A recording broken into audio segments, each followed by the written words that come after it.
Hello. Welcome mister Chandra. Welcome ma'am. आप लोग अगर इस एग्जीबिशन में नहीं आते तो मुझे बिल्कुल अच्छा नहीं लगता। भला क्यों नहीं आते मिस्टर विमल? इनफैक्ट हर साल हमें आपके पेंटिंग एग्जीबिशन का इंतजार रहता है। Thank you so much. Please चलो। सुमित, बहुत लोग आए हैं। मुझे तो लगता है कि इस साल भी हमें वैसा ही रिस्पॉन्स मिलेगा जैसा पिछले साल मिला। वाह नीलेश, कितनी खूबसूरत खूबसूरत पेंटिंग है। आज मैं इनमें से एक पेंटिंग जरूर खरीदूंगी। हाँ क्यों नहीं। वाह क्या हो गया, रुक क्यों गई? नीलेश, ये कितनी खूबसूरत पेंटिंग है, देखो इसे। अदिति, ये पेंटिंग तो मुझे कुछ समझ में नहीं आई, फ्रैंकली स्पीकिंग। वही तो मुझे पसंद है। This is too good. Nilesh, ये पेंटिंग मुझे जरूर चाहिए। इसको बुक कर दो, इससे पहले कोई और ले ले। ओके बाबा ओके। आओ सुमित और विमल से बात करते इस बारे में। आओ।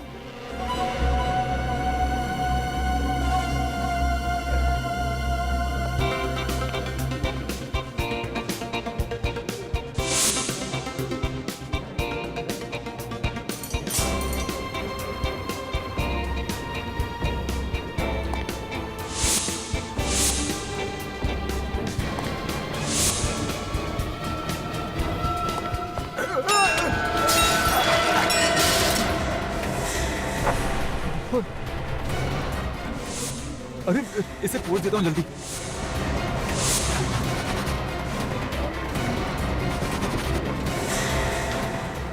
ये तो ऑयल पेंट नहीं है। ऑयल पेंट होता तो निकलता नहीं। ओह माय गॉड, तुमने ये पेंटिंग खराब कर दी। ये कौन है? एक्चुअली मेरा पैर फिसल गया था और इसी वजह से मेरी कोल्ड ड्रिंक इस पेंटिंग पर गिर गई थी। लेकिन देखिए आप, यहाँ पर खून है। एक तो तुमने पेंटिंग खराब कर दी, ऊपर से बकवास कर रहे हो। अरे मैं सच कह रहा हूँ, विश्वास कीजिए आप मेरा। ऐसा कीजिए, आप खुद देख लीजिए। यहाँ देखिए, ये यहाँ पर।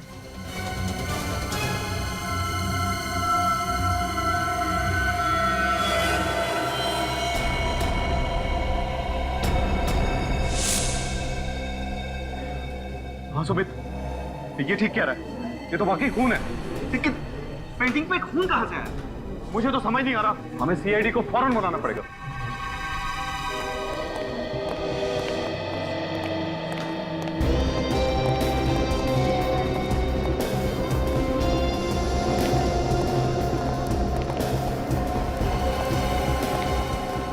सुमित।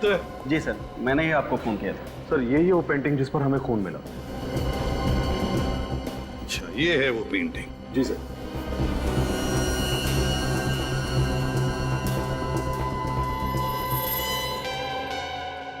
ये क्या है? पेंटिंग तो गीली है। सर इस पे कोल्ड ड्रिंक गिर गई थी, इसलिए गीली हो गई। Cold drink?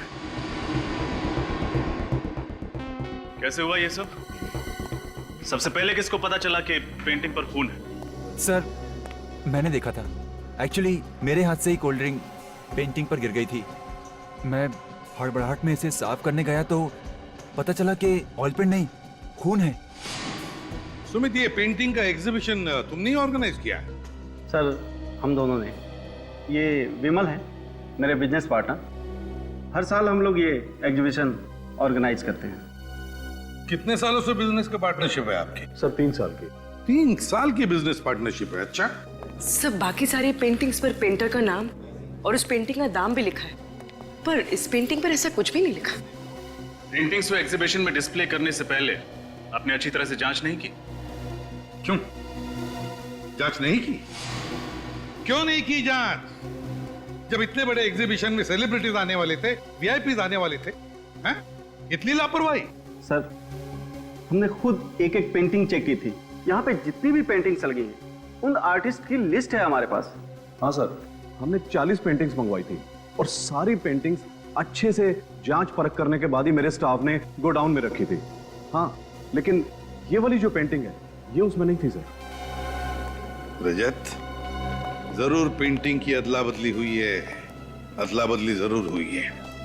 सर हो सकता है इनके चेक करने के बाद जब इन्होंने गोडाउन भिजवाया पेंटिंग्स को, तो गोडाउन में किसी ने पेंटिंग बदल दी। हो सकता है। गोडाउन चेक करो, देखो अगर 40 पेंटिंग्स यहां पर है तो 41वां पेंटिंग गोडाउन में ही होना चाहिए। शायद उसी पेंटिंग के जगह पर ये खून वाली पेंटिंग लगाई है। पूर्वी, तुम भी जाओ। सर, वैसे तो मैं आर्ट के बारे में ज्यादा कुछ नहीं जानता, मगर ये पेंटिंग देख के तो कुछ भी समझ में नहीं आ रहा है। ये पेंटिंग है? हाँ फ्रेडी, ये पेंटिंग ही है। इस पेंटिंग को गौर से देखो। ये पेंटिंग बनाने में आर्टिस्ट ने अलग अलग तरीके इस्तेमाल किए हैं, अलग अलग तरीके से पेंट किया है। ये देखो, यहां लगता है कि पेंट छिड़का है, तो यहां देखो, यहां लगता है कि पेंट ऐसे फेंका है। ब्रश के स्ट्रोक्स भी हैं। इसे देखकर लगता है कि आर्टिस्ट का दिमाग अस्थिर था, अनस्टेबल। ये देखो, ये बच्चे का चेहरा, रोता हुआ बच्चा। इसका एक ही मतलब निकलता है फ्रेडी, जरूर इस आर्टिस्ट के बचपन में कोई बुरा हादसा हुआ होगा, जिसकी वजह से उसने खून से पेंटिंग बनाई, खून से।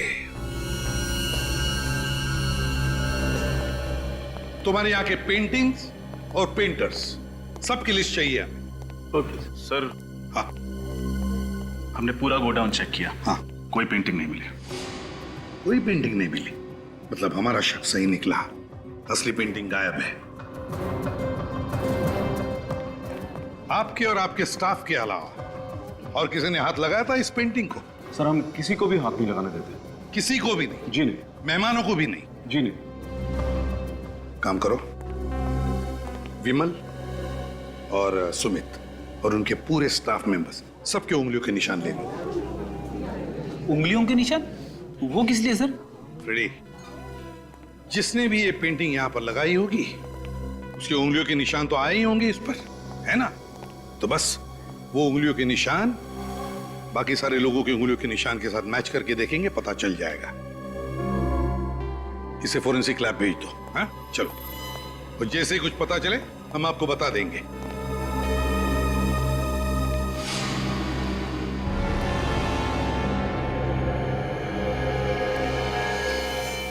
ये किसकी फोटोग्राफ है?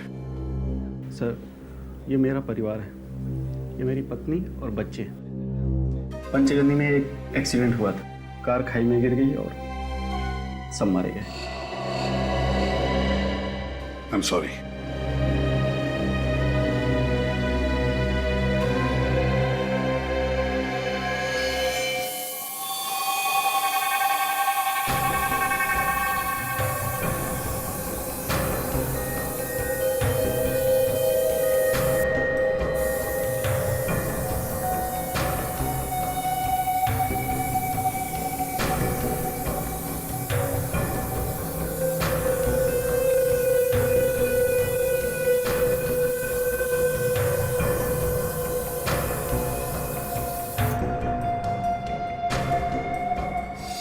देखा बस, इसका मतलब वाकई ये पूरी की पूरी पेंटिंग खून से बनी हुई है, इंसान के खून से। क्या? इंसान के खून से? हाँ, पूरी पेंटिंग। मगर इतना सारा खून उसके पास आया कहां से होगा? वही तो, ऐसी पेंटिंग कोई शौक के लिए नहीं बनाता। एक और बात ऐसी पता लगी है बॉस, जिसे जानोगे तो आप सब लोग हैरान हो जाओगे। लेकिन क्या? ये जो पूरी पेंटिंग है, हाँ, ये जिस खून से बनी है वो किसी एक इंसान का खून नहीं। क्या? एक इंसान का नहीं? हाँ, हमने टेस्ट किया था, पता चला कि कम से कम 3 लोगों का खून मिला हुआ है इस पेंटिंग में। 3 लोगों का खून? हाँ बॉस, 3 अलग अलग ब्लड ग्रुप का खून है इस पेंटिंग में। My God. एक और बात यार, साउंड के तू सारी बातें एक साथ क्यों नहीं बताता? बताता। जो खून इस पेंटिंग में मिला है, उन तीनों खून में ड्रग थी। तीनों के ब्लड सैंपल में ड्रग मिला? कौन सा ड्रग साउंड के? एक कंपाउंड है जिसे कैमोबेल कहते हैं। कैमोबेल?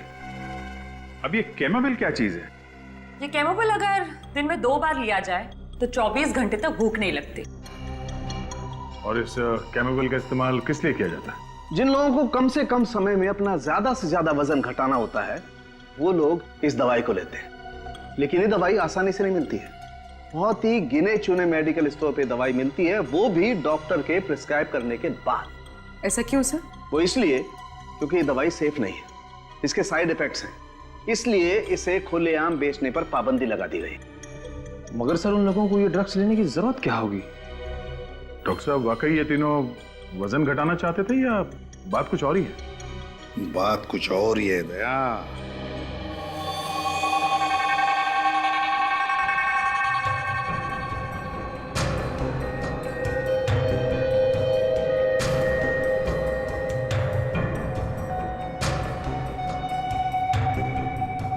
खून भरी पेंटिंग, समझ में नहीं आता क्या चल रहा था उस पेंटर के दिमाग में।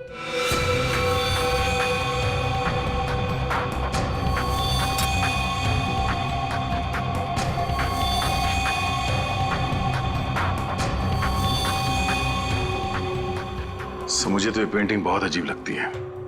तो गौर से देखिए सर, चारों तरफ ये खून फैला हुआ है, किसी भी चीज को कोई ठोस आकार नहीं दिया गया।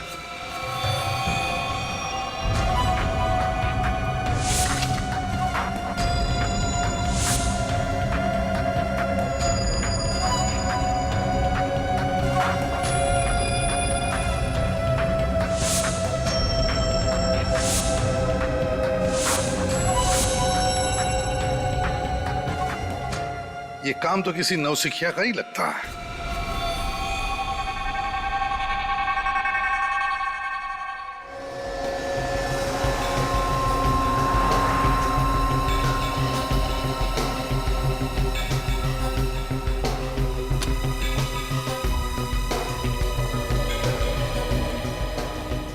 कहिए सर, आपको कौन सा साइज का फ्रेम दिखाऊं? अरे नहीं नहीं, हम लोग फ्रेम लेने नहीं आए, हम सीआईडी से। सीआईडी? बात क्या है सर? कोई खास बात नहीं है, आपसे कुछ जानकारी चाहिए थी हम। विनीत, फ्रेम देखिए। तो फ्रेम आप ही की दुकान से खरीदा गया है ना? सर, ये एक स्पेशल डिजाइन है, ये सिर्फ हमारे ही कारीगर बनाते हैं। Very good. अब ये बताइए कि ये फ्रेम किसने और कब खरीदा था? एक आदमी था साहब, करीब 7 दिन पहले वो आया था, काफी जल्दी में भी था साहब। अच्छा, आप जानते हैं उसे? नहीं साहब, मैं पहचानता नहीं हूँ, वो पहली बार हमारी शॉप में आया था, कोई हमारा रेगुलर कस्टमर नहीं था। तो फिर नाम याद है आपको उसका? नहीं साहब, नाम तो नहीं। हाँ, लेकिन इतना याद है कि उसने इसी डिजाइन के 2 फ्रेम खरीदे थे। कुछ तो याद करने की कोशिश करिए। वो दिखता कैसा था, क्या कपड़े पहना था, उसका हुलिया कैसा था? इतना तो याद नहीं है सर, पर हाँ, इस फ्रेम को खरीदने वाले कस्टमर का कुछ रिकॉर्ड है मेरे पास, मैं चेक करता हूँ। हाँ प्लीज।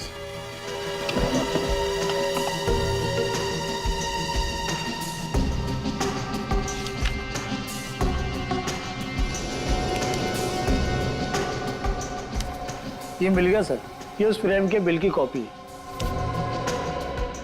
रितेश, सिर्फ नाम लिखा, एड्रेस क्यों नहीं लिखा? साहब, उसने कहा था कि फ्रेम तैयार हो जाने पर मैं उसको फोन कर दूं, वो खुद आकर यहाँ से फ्रेम ले जाएगा। तो फिर आपने उसका नंबर तो लिखा होगा ना कहीं पे? जी हाँ साहब, उसी बिल के पीछे है ना। अच्छा, ये उसी का नंबर है? ये उसी का नंबर। Thank you. अब पता चल जाएगा ये रितेश है कौन, जो खून से पेंटिंग बना रहा है।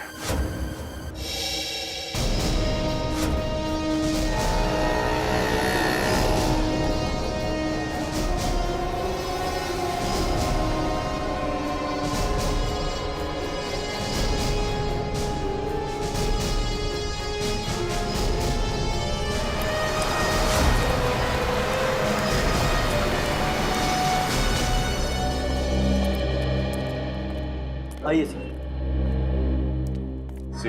सीआईडी? बोलो साहब, क्या चाहिए आपको? क्या मोबाइल? कैमोबेल? हमारी दुकान में ऐसी कोई दवाई नहीं मिलती साहब। एक कैमोबेल ड्रग का नाम सुनते ही आपके पसीने क्यों छूटने लगे? हाँ? आप इतने हड़बड़ा क्यों गए? कौन घबरा रहा है साहब, मैं तो अपना काम कर रहा हूँ सर। देख, सच बता दे वरना मेरी मदद कीजिए साहब, मैं बहुत मुसीबत में हूँ। ये सब नाटक क्या कर रहे हो? सच सच बताओ, बात क्या है? सर, किसी ने मुझे धमकी दी थी सर, कैमोमाइल का इंतजाम करने के लिए मुझे मजबूर किया गया था। मजबूर किया गया था? कैसी मजबूरी? उसने मुझे कहा था कि अगर मैं 2 दिन में कैमोमाइल का इंतजाम नहीं करूंगा तो वो मेरे पूरे परिवार को मार देगा साहब। मैं बहुत डर गया था साहब, मैं बहुत डर गया था। अच्छा, ये इस आदमी का हुलिया तो याद है ना तुम्हें? है? नहीं बता सकता साहब, उसने मुझे सिर्फ फोन किया था। फोन नंबर है ना? मेरे मोबाइल में है सर, मैं अभी देख के बताता हूँ। साहब इसी नंबर से उसने फोन किया था, यही नंबर है सर। फ्रेडी, निखिल, इस नंबर का पता लगाओ। ये नंबर है किसका? इस आदमी का पकड़ा जाना बहुत जरूरी है। और एक बात, डर के जीने की जरूरत नहीं है, समझे? आइंदा ऐसा कोई फोन आए तो सीआईडी को इन्फॉर्म करना, ठीक है?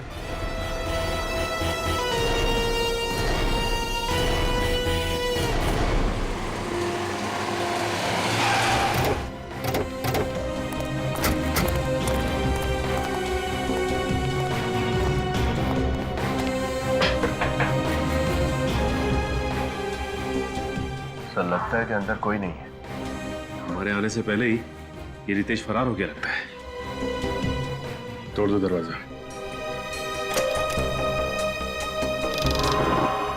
सर दरवाजा तो खुला हुआ है। अंदर चलो।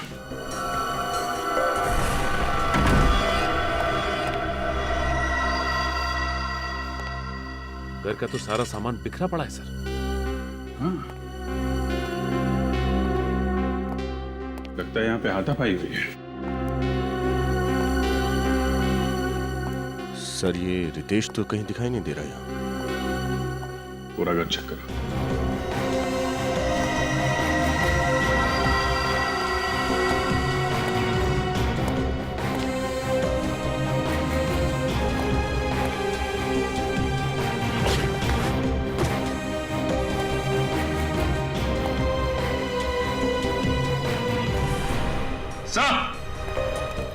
हाँ सर। सो ये देखिए, ये सारी की सारी पेंटिंग इस बिस्तर के नीचे छुपाई हुई थी। और सर ये पेंटिंग भी उसी पेंटिंग की तरह है, ये एग्जीबिशन में मिली थी हमें, लाल रंग की।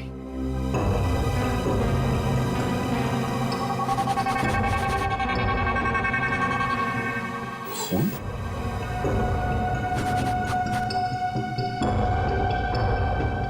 सारी पेंटिंग भी खून से बनाई गई।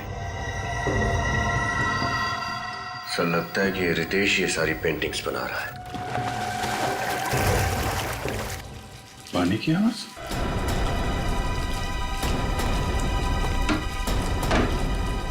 माय गॉड,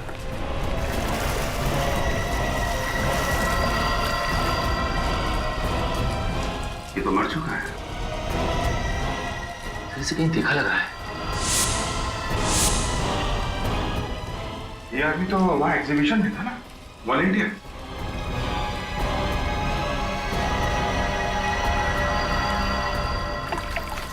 ये देखिए, ये इसके हाथ पे ये हल्का हल्का सा निशान। सर हम तो सोच रहे थे कि सब कुछ इस रितेश ने किया है, लेकिन इसे भी किसी ने मार दिया।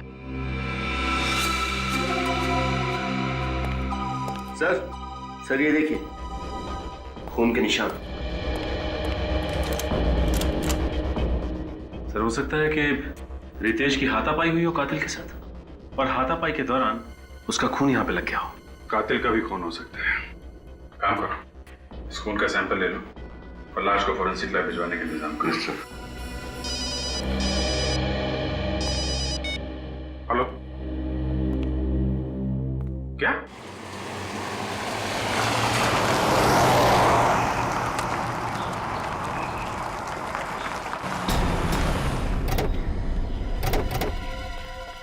तब मैंने आप लोगों को फोन किया था, तब मैंने वो लाश देखी। बहुत भयानक लग रही है लाश। लाश कहाँ? वहाँ है साहब, वो देखो। एक मिनट, आप यहीं रुकिए।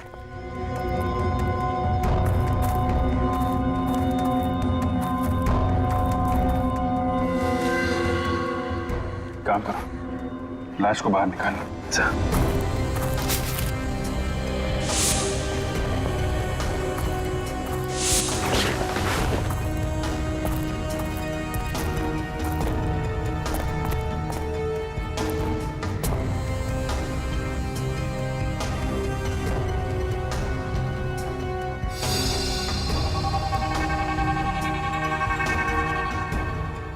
सर सच में ये लाश तो बहुत बुरी कंडीशन है।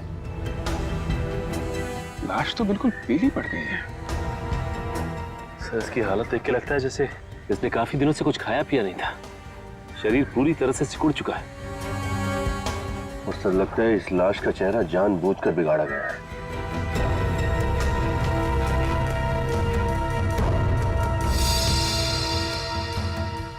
ये देखिए सर, इसके हाथ पे ये छोटे छोटे निशान हैं। लेकिन सर ये निशान है किस चीज के? कई बार इंजेक्शन लगने के बाद आसपास का खून जम जाता है। निशान तो इंजेक्शन के ही लगते हैं, मगर इतने सारे निशान। मगर सर ऐसे ही निशान रितेश की लाश पे भी थे। लगता है खूनी इंजेक्शन लगा लगा के खून कर रहा है। खैर, इसका जवाब तो डॉक्टर साड़ुंखे ही देंगे। मानना मुश्किल है, कोई भला ऐसा कैसे कर सकता है? हाँ सर, दोनों लाशें बहुत ही बुरी हालत में हैं। यार साड़ुंखे, तुम दोनों डिस्कस करोगे, हमें भी कुछ बताओगे? बस इन दोनों के शरीर में जरा सा भी खून नहीं है। लगता है किसी ने इनके जीते जी सारा का सारा खून इन लोगों के शरीर में से निकाल लिया। शरीर में खून है ही नहीं। हाँ सर, और इसी की वजह से दोनों लाशें बिल्कुल काली नीली और फीकी पड़ गई है। अजीब बात है सर, विश्वास नहीं होता कि कोई इंसान किसी दूसरे इंसान के शरीर से उसके जीते जी सारा खून निकाल सकता है। इन दोनों के शरीर में इंजेक्शन के बहुत सारे निशान हैं। ऐसा लगता है किसी ने बार बार सुई घोंप घोंप कर इनके शरीर से सारा का सारा खून निकाला है। और खून की कमी की वजह से इस लड़के की मौत हुई है। और सर उस रितेश की मौत की वजह भी यही है। खून तो रितेश के शरीर में से भी निकाला गया, लेकिन मौत इसकी पानी में डूबने की वजह से हुई। इसके फेफड़ों में हमें पानी मिला है। सर ये खूनी वही आदमी है जो पेंटिंग बनाता है। हाँ अभिजीत, ये एक ही आदमी का काम है, उसी का। एक बात और बस, रितेश के घर के दरवाजे पर जो खून का सैंपल मिला था वो खून रितेश का नहीं है। यानी वो खून किसी और का है? या वो खून उसी का है, उसी का जो रितेश का खून करने आया था। रितेश के साथ हाथापाई में से चोट लग गई होगी और वही खून दरवाजे पे लग गया होगा सर। मगर अभिजीत ये है कौन? है कौन ये? केमोबेल। पता लगाना पड़ेगा कि ये कौन है जिसने इस केमिस्ट को धमकी भरा फोन किया और ये दवाई मंगवा ली। सर मुझे तो आदमी पागल लगता है। कोई नॉर्मल इंसान ऐसी घिनौनी हरकत कैसे कर सकता है सर? किसी को भूखा रखना और थोड़ा थोड़ा करके खून चूस के उसे मार डालना। सर फिलहाल हमें 2 लाशें मिली है, लेकिन ये मुमकिन है कि उसने और भी लोगों को कैद करके रखा होगा। हाँ रखा ही होगा, वरना अपनी पेंटिंग बनाने के लिए पेंट यानी कि इंसानों का खून कहां से लाएगा वो? जिसने भी उस केमिस्ट को फोन किया है ना, वही हमें उस खूनी तक पहुंचाएगा, वही आदमी। सर हाँ सचिन, पता चल गया उस फोन करने वाले का? हाँ सर, जिस आदमी ने R&D मेडिकल स्टोर में फोन करके उस दुकानदार से बात की थी, उसका नाम रोहन है सर। रोहन? और पता?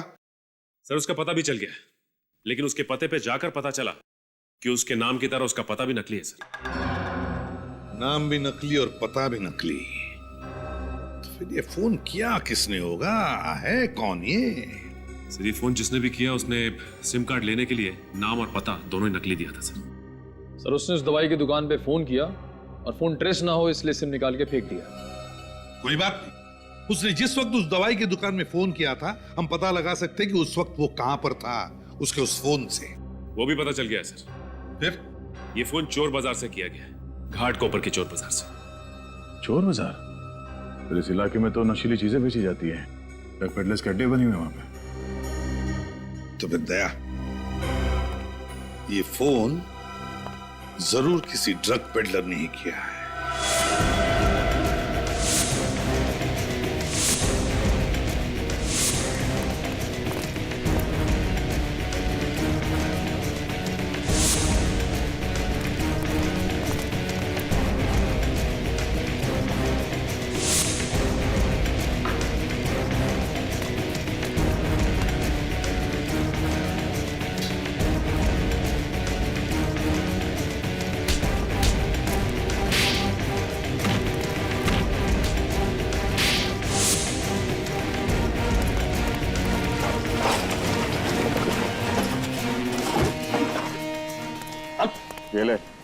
सुन, किसी को बताने की जरूरत नहीं कि कहाँ से माल मिला। नहीं नहीं साहब, नहीं बोलिए। चल निकल।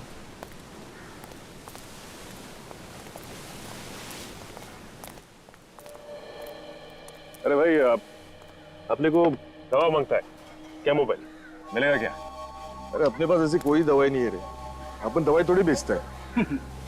मना मत करना दोस्त, तुमको जितना पैसा चाहिए हम देने को तैयार है। अच्छा, कितना देगा? अरे अपन तो चलती फिरती बैंक है, कितना होता है? ऐसा क्या? ये शाने, पहला पैसा बाद में माल। ठीक है, पैसा दिखाएगा हम, लेकिन पहले माल एक हाथ ले और एक हाथ दे। चलते फिरते बैंक? अच्छा है, चलो मेरे साथ। एक मिनट। हाँ बोल पकिया। अरे ये सीआईडी है, बच गए। क्या? हाँ। तुम लोग यहाँ पे रुको, मैं माल लेके आता। हाँ, इधर ही रुकने का।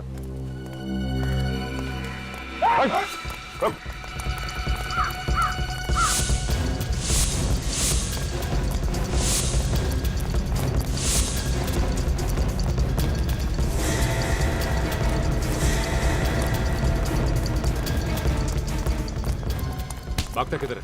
सीआईडी से भागता है? मारना मत, सब बताता है, सब बताता है, सब मारना। सर वो केमिकल दवाई मैंने खुद के नहीं बल्कि किसी और के कहने से R&D मेडिकल स्टोर से मंगवाई थी साहब। उस दुकान में फोन करके धमकी तू नहीं दी थी ना? हाँ साहब, लेकिन उसके बाद मैंने फोन स्विच ऑफ करके उसका सिम कार्ड फेंक दिया साहब। ये काम तू किसके कहने पे करता है? साहब मुझे एक दिन एक चिट्ठी मिली थी, उसमें लिखा था कि केमिकल नाम की दवाई का बंदोबस्त करो, और साहब उसने बोला कि तुझसे शनिवार को रात को 8 बजे आके लेके जाऊंगा और इनाम देके जाऊंगा। अच्छा, फिर वो दवाई लेने कौन आया था? साहब वो गाड़ी में आया, कांच खुली, माल लिया, पैसा दिया और चले गया साहब। तुमने गाड़ी तो देखी होगी ना, कौन सा मॉडल था? उसका नंबर कुछ तो याद होगा तुम्हें? गाड़ी का नंबर तो याद नहीं है, लेकिन साहब उसके हाथ में बड़ी सी घड़ी थी जिसका बहुत बड़ा डायल था साहब। कैसी थी वो घड़ी? बहुत झक्कास थी, माँ कसम ऐसा डिजाइन में कभी लाइफ में देखा नहीं साहब। उसके ऊपर बड़े अक्षर से क्यों लिखा हुआ था साहब। क्यों लिखो? उस घड़ी का रंग, उसका डिजाइन सब कुछ याद है तुम्हें? वो साहब सब कुछ याद है सर। चलो फिर क्यू अक्षर का स्केच बनवाओ, पता चल जाएगा कि घड़ी कौन सी कंपनी की है। पूर्वी, तो घड़ी बनाने वाली कंपनी का नाम पता चला जिसका नाम क्यू से शुरू होता है? Yes sir. सर बस 4 कंपनियों के नाम मिले। 4 कंपनी?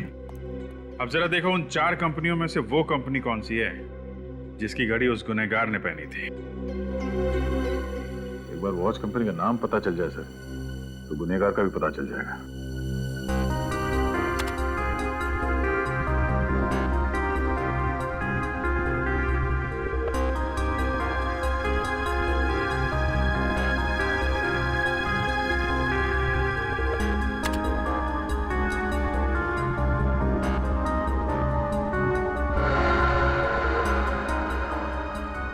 सब तो ये डिजाइन बिल्कुल इस डिजाइन जैसा है। हाँ सर, ये क्यू का निशान तो बिल्कुल ऐसा ही है जैसा उस ड्रग पैडलर ने कहा था। कंपनी का नाम है क्वीनी।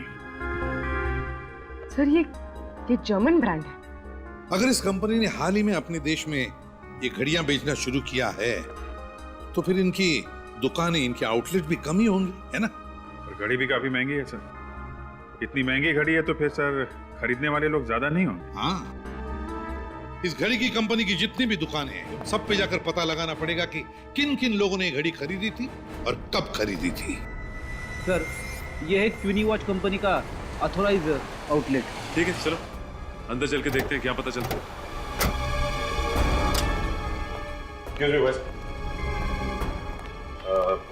हमें आपके कंपनी की घड़ी के बारे में जानकारी चाहिए। कौन सी घड़ी? इस घड़ी को ध्यान से देखिए, ये आपकी कंपनी की घड़ी है ना? ये हमारी लिमिटेड एडिशन घड़ी के डिजाइन है। अब बात क्या है सर? दरअसल हम लोग सीआईडी मुंबई से हैं और एक केस के सिलसिले में पूछताछ करना चाहते हैं। मैं आपकी क्या मदद कर सकता हूँ? अब हमें ये बता सकते हैं कि ये घड़ी आपसे किसने खरीदी है? मैं अभी आपको बताता हूँ।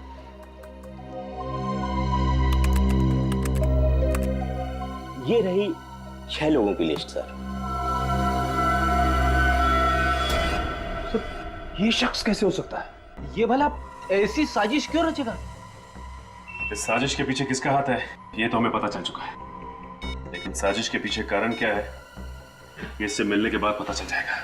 सर, ड्रग पैडलर से जिसने कैमोबेल नाम का ड्रग खरीदा था उसका पता चल गया। मेरे एग्जीबिशन इवेंट को खराब क्यों करना चाहेगा? हाँ वो तो मैं तुमसे बाद में बात करता हूँ। सर आप लोग कुछ पता चला ये किसकी हरकत है? भोला भाला बनने का नाटक कर रहा है। ये घड़ी पहचानते हैं आप? जी हाँ, 2 महीने पहले खरीदी थी मैंने ऐसी घड़ी। लेकिन आप ऐसा सवाल क्यों पूछ रहे हैं? क्योंकि हमें शक है कि उस खून भरी पेंटिंग में तुम्हारा हाथ है। क्या आप इस खून वाली पेंटिंग का इल्जाम मुझ पे लगा रहे हैं? जी हाँ, आप ही ने वो पेंटिंग बनाई और आप ही ने वो दूसरी पेंटिंग हटाकर खून वाली पेंटिंग एग्जीबिशन में रख दी। मैं भला ऐसा क्यों करूंगा? वो इसलिए कि तुमने सोचा बदनामी से डरकर तुम्हारा पार्टनर विमल अपना पेंटिंग का बिजनेस छोड़ देगा और वो सारा धंधा तुम्हारा हो जाएगा। आप मुझ पे ऐसा इल्जाम नहीं लगा सकते, ये सरासर झूठ है। तो फिर सच सच बताओ, घाटकोपर के ड्रग पेडलर राजू से तुमने केमोबेल नाम का ड्रग क्यों मंगवाया? कैसा ड्रग? कौन सा ड्रग पेडलर? आप क्या कहना चाहते हो? मेरी कुछ समझ में नहीं आ रहा। और हाँ, ये घड़ी मैंने अपने लिए नहीं खरीदी थी, ये मैंने अपने स्टाफ को गिफ्ट दी थी।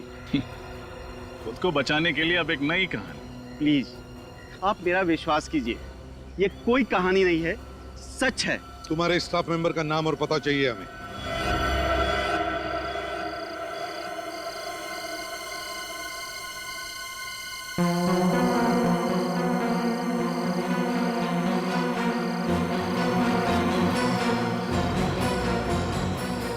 सचिन, सुमित ने इसी फार्म हाउस के बारे में कहा था ना? हाँ सर, सुमित ने यही फार्म हाउस बताया था सर। शख्स के पास हथियार भी हो सकता है, वो थोड़ी देर यहीं से नजर रखता है।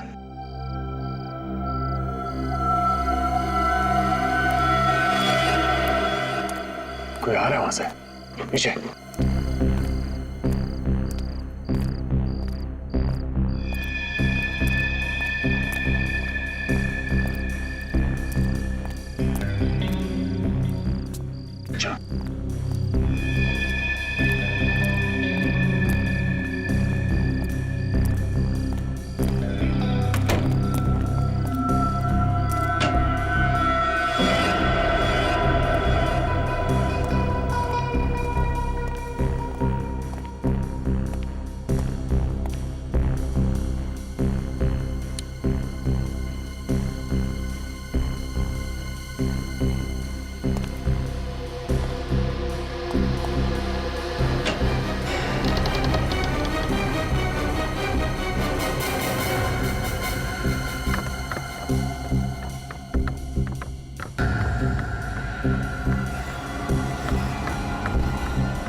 वो खून का पेंटिंग यहां पे बनाता है।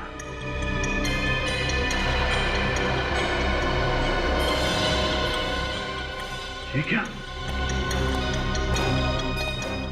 सुमित की पत्नी और बेटा? दूसरा बेटा कहाँ है? जरा हाथ खोलो। ये दोनों तो बेहोश है सर। हाँ?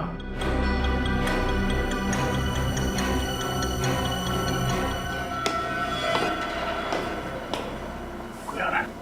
चलो, चलो।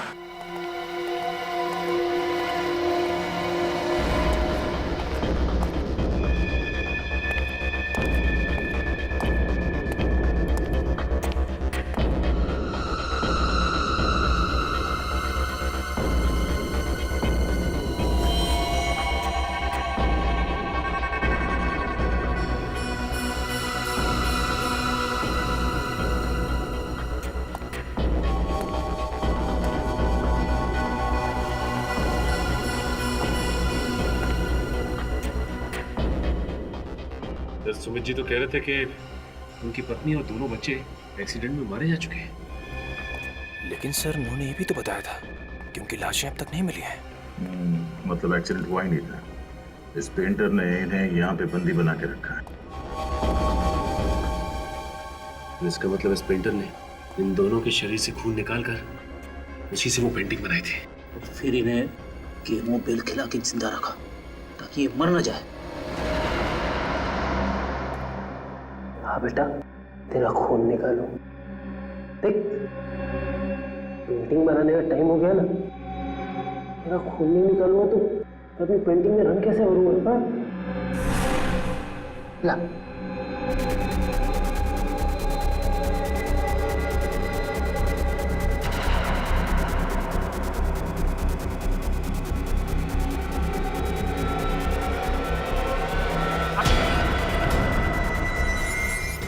सर आप सर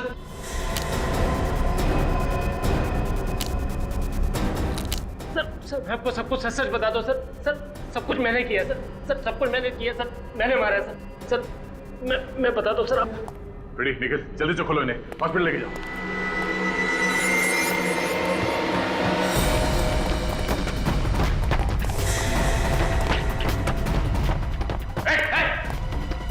आगे मत आना, आगे मत आना। मैं मारूंगा अपने आपको। चाकू नीचे।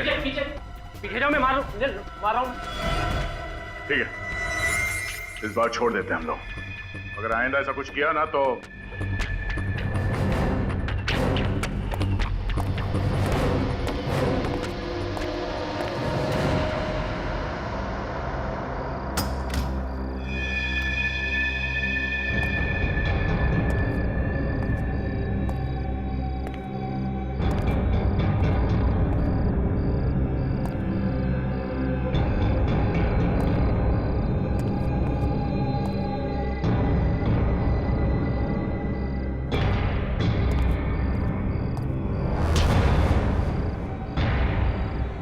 हलवा है, हाँ?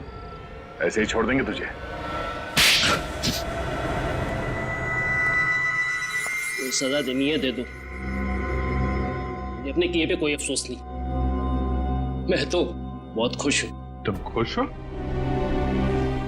सुमित जी की बीवी और 2 बच्चों का खून निकालकर उन्हें अधमरी हालत में रखा और बोलते हो खुश हो तुम? सुमित ने मेरे और मेरी परिवार के साथ जो जुल्म किया उसका क्या? क्या किया सुमित ने तुम्हारे परिवार के साथ? उसने मेरे पूरे परिवार को बर्बाद कर दिया, मार डाला उसने सबको,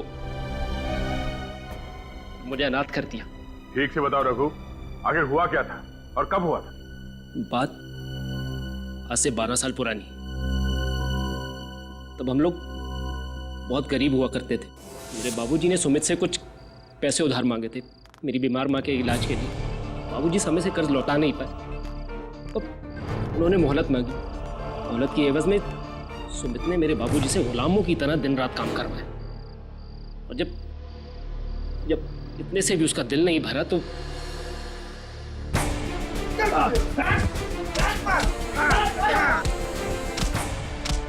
अरे मत मारो, बचाओ, अरे बचाओ, अरे बचाओ, मत मारो, बचाओ, आइए आइए, बचाओ, बचाओ, अरे बचाओ, अरे मत मारो, बचाओ।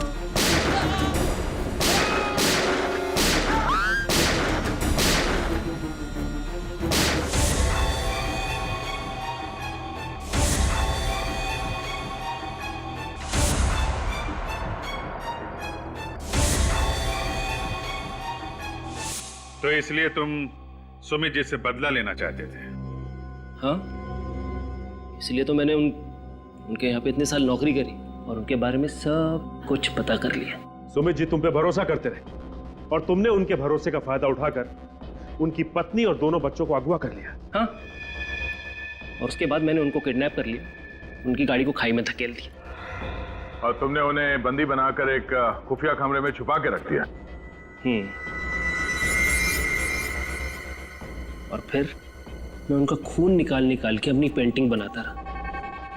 उन्हें केमोबेल ड्रग देता रहा ताकि वो बिना कुछ खाए पिए जिंदा रह सके और मुझे मेरी पेंटिंग बनाने के लिए खून मिल सके। और फिर वो पेंटिंग मैंने सुमित की एग्जीबिशन में रख दी। ताकि वो इस केस में फंस जाए, बदनाम हो जाए। और जंगल में जो लाश मिली थी वो तो सुमित के दूसरे बेटे की थी। बेचारा इतना कुछ झेल ही नहीं पाया, मर गया।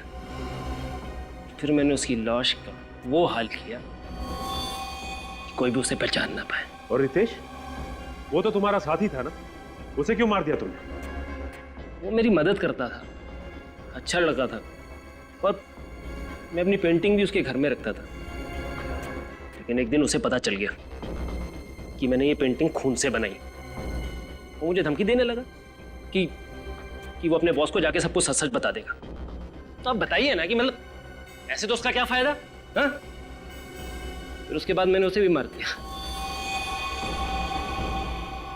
सर, इसकी दिमागी हालत कुछ ठीक नहीं लगती। हाँ दया, इसे इलाज की जरूरत है। Raghu,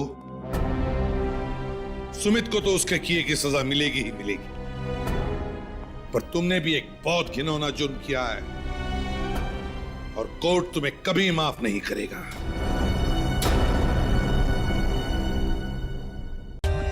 For more updates, subscribe to our channel, click the show links and enjoy watching the videos.